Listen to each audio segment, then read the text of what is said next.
2026-yilda patent olish uchun rus tili imtihonidan sizga beriladigan savollarning barcha to'g'ri javoblarini bilib o'rganib olishingiz mumkin do'stlar. Ekranda ko'rib turganingiz 2026-yilda 1-yanvardan do'stlar mana 12 ta variant bo'ldi. Oldin 11 ta variant edi, hozir 12 ta variant bo'ldi.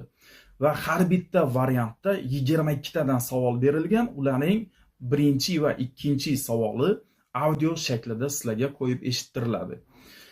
Do'stlar, savollarni ba'zi birlariga mazmuniga o'zgarish kiritilgan. Shuning uchun 2025-yildagi eski videolarni ko'rmaslikni tavsiya etaman. Faqat mana shu o'zgarish kiritilgan, yangilangan, obnovleniya bo'lgan versiyasini ko'rib, o'rganib, keyin patent olishga borishlaringizni maslahat beraman. Qanunda birinchi variantdan boshlaymiz. Audioni qisqa qilib eshitamiz do'stlar. Здравствуйте. Я хочу сдать экзамен для получения патента. Добрый день. Вы можете сдать экзамен во вторник. С собой необходимо иметь паспорт и миграционную карту. Bo'ldi. Demak, do'stlar, audioni eshitdik. Audioda mana eshitganimiz bu joyda yozib qo'yibdi. Прослушайте диалог и выберите правильный ответ. Audioni eshitib, to'g'ri javobni bering deyapti. Va savol bergan, они говорят, ular gaplashyapti variantlarni bergan magazinda, avtomobil tuzatish ustaxonasida va test topshirish markazida deb variantlarni bergan. Albatta, audioda men patent olishni xohlayman, ekzamen topshirmoqchiman deyapti. O'z-o'zidan tushunarli suhbat test topshirish markazida bo'lyapti. To'g'ri javob в центре тестирования. Endi do'stlar, mana shu birinchi audioni o'zida ikkinchi savolni ham bergan. Mana do'stlar yozib qo'yibdi. С собой необходимо иметь, o'zing bilan bo'lishi kerak hujjatlarni, variantlarni bergan. Migratsionniy karta, bankovskiy karta, meditsinskiy spravka. Audioda eshitdik do'stlar, o'zing bilan pasport va migratsionniy kartani olib kelasan degan. Demak, ikkinchi savolimizning to'g'ri javobi migratsionniy karta. E'tibor beringlar do'stlar, bitta audioda ikkita savol bergan. Ikkitasini ishladik. Ikkinchi audioni eshitamiz, faqat bu 3-chi va 4-chi savol hisoblanadi.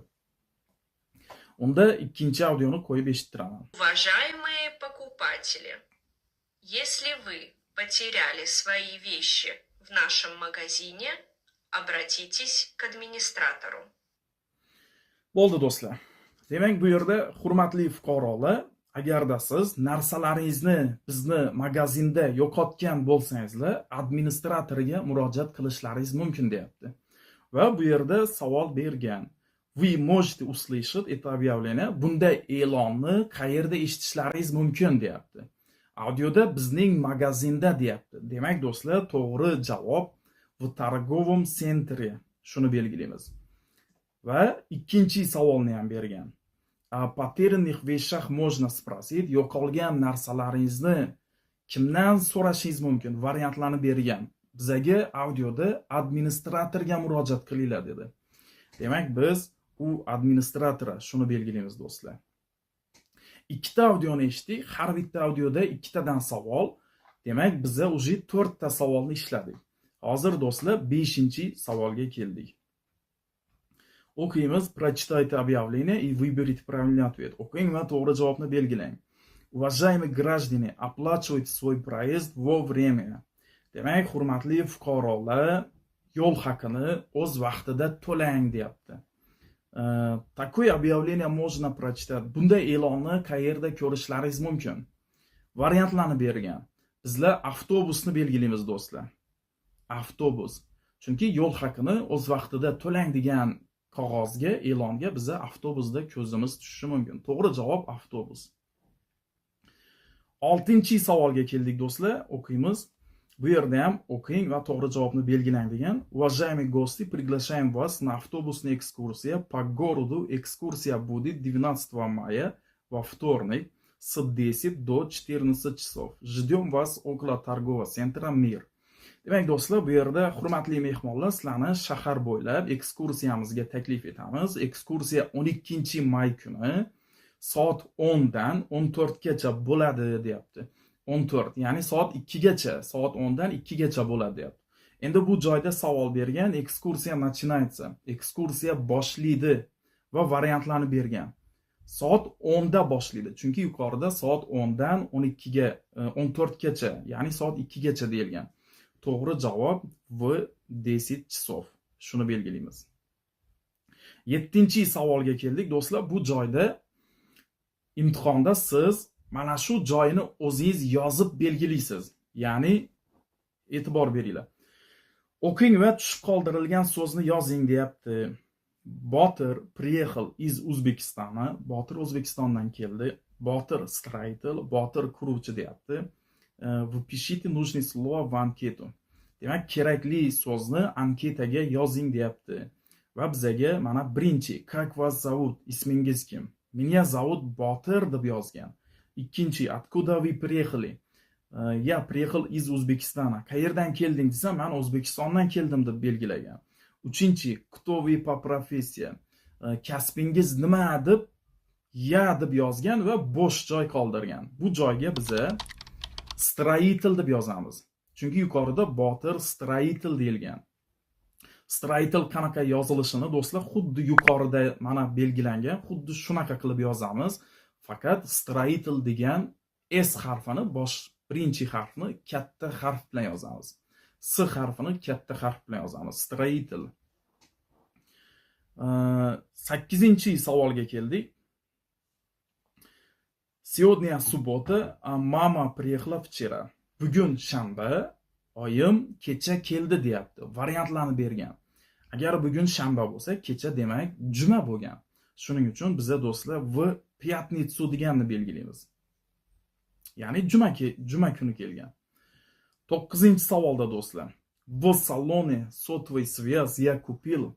Ya'ni mobil aloqa vositasi sotuv do'konida men sotib oldim. Variantlarni bergan: moloko, kurtka, telefon. Endi telefon, uyali aloqa telefonlari sotiladigan do'konda sut sotilmaydi, kurtka, kiyim sotilmaydi. O'z-o'zidan tushunarli. To'g'ri javob telefon. 10-savolda do'stlar. Как вас зовут? Bu yerda ham do'stlar меня deganni belgilaymiz. Mening ismim Ivan. Меня зовут Ivan. Mana shuni belgilaymiz. 11-savolda. Мы приехали в Россию, потому что, shuni belgilaymiz. Chunki мы приехали в Россию, потому что здесь есть работа. Chunki Rossiyada ish bor. Mana shuni belgilaymiz. 12-savolda do'stlar. 4 noyabr в России празднуют 4 noyabr Rossiyada nishonlanadi День народного единства. Bu degani xalqaro birlik kuni. O'zbekchasi shunaqa bo'ladi. День народного единства. Shuni belgilaymiz. 13-savolga keldik do'stlar. Stolitsa Rossiyskiy Federatsiya.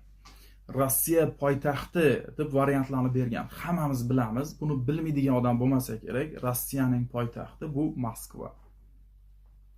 14-savolga keldik. Великая Отечественная война закончилась. Demak, urush qachon tugadi deyapti. O'sha ulug' vatan urushi qachon tugadi? 1945. Shuni belgilaymiz do'stlar. 15-savolda Содружество независимых государств СНГ было образовано после. Bu degani xalqaro mamlakatlar mustaqilligi qachon bo'ldi deyapti. 1991-yil SSSR tugaganidan keyin. Ya'ni mana shu birinchini belgilaymiz. 16-savolga kelsak do'stlar, Rossiya bayrog'ini ko'rsating deyapti. Buni bilmaydigan odam bo'lmasa kerak. Shuni belgilaymiz do'stlar. Mana 3 ta rangdan iborat. 17-savolga keldik. Статья 62 Конституция Российской Федерации определяет статус иностранного гражданина на территории Российской Федерации согласно этой статье. Bu do'stlar, bu yerda Rossiya Federatsiyasining konstitutsiyasidagi 62-moddada chet el fuqarolarining maqomi deb variantlarni bergan. Иностранные граждане пользуются правами и несут обязанности на равнине с гражданами Российской Federatsiya. Do'stlar, 3 ta variantda ham birinchi иностранные граждане deb boshlangan. O'sha adashtirib yubormasliklaringiz uchun men bitta narsani alohida zametga qilib qo'yishlaringizni so'rayman. Mana to'g'ri javob ikkinchi. Faqat do'stlar, mana dogovorim, mana shuni ko'rdingizlar, mana dogovor. Mana shu dogovor degan so'z birinchi variantda ham yo'q, uchinchi variantda ham yo'q do'stlar. Mana shu dogovor degan so'z chiqsa bo'ldi. To'g'ri javob shuni belgilaymiz. 18-savolda do'stlar, где происходит registratsiya. Demak, Rossiyada nikohdan o'tish ro'yxatga qayerda olinadi deyapti. Xuddi o'zlarimizdagi kabi turmush qurish, nikohdan o'tish bu do'stlar ZAKS. ZAKSda ro'yxatdan olinadi. To'g'ri javob shu. ZAKS deganni belgilaymiz. 19-savol. На территории Российской Федерации в отношении иностранного гражданина совершено преступление. Куда он должен обратиться за помощь? Demak, Rossiya Federatsiyasida chet el fuqarosiga tahdid, ya'ni jinoyat sodir etilsa, unga nisbatan bosim, qanaqadir jinoyat sodir etilinsa, u qayerga murojaat qiladi deyapti. Variantlarni bergan. To'g'ri javob politsiya do'stlar. Politsiyani belgilaymiz. 20-savol. Для постановки на учет по месту перебывания иностранного гражданина должен иметь. Demak, yashash joyida ro'yxatdan o'tish uchun chet el fuqarosida nima bo'lishi kerak deyapti. Pasporti va migratsion kartasi. Mana shuni belgilaymiz. 21-savol do'stlar. Если иностранный гражданин нарушил правила постановки иммиграционный учет, то он привлекается к ответственности. Demak, chet el fuqarosi Rossiyada yashash joyidan ro'yxatdan o'tishda qoidabuzarlikka yo'l qo'ygan bo'lsa deyapti. Unga nisbatan qanday choralar ko'riladi deb variantlarni bergan, ya'ni intizomiy, jinoiy, ma'muriy deb. Administrativniy shuni belgilaymiz do'stlar. Ma'muriy chora ko'riladi unga nisbatan. Administrativniy. To'g'ri javob shu. 22-savolda в случае выявления ВИЧ-инфекции у иностранных граждан. Demak do'stlar, 22-savolda chet el fuqarosida, ya'ni patent olishda siz tibbiy ko'rikdan o'tgan vaqtingizda sizda VICH degan kasallik aniqlansa, uni Rossiyadan deportatsiya qilishadimi, Rossiyadan chiqarib yuborishadimi deyapti. To'g'ri javob do'stlar verna, ha.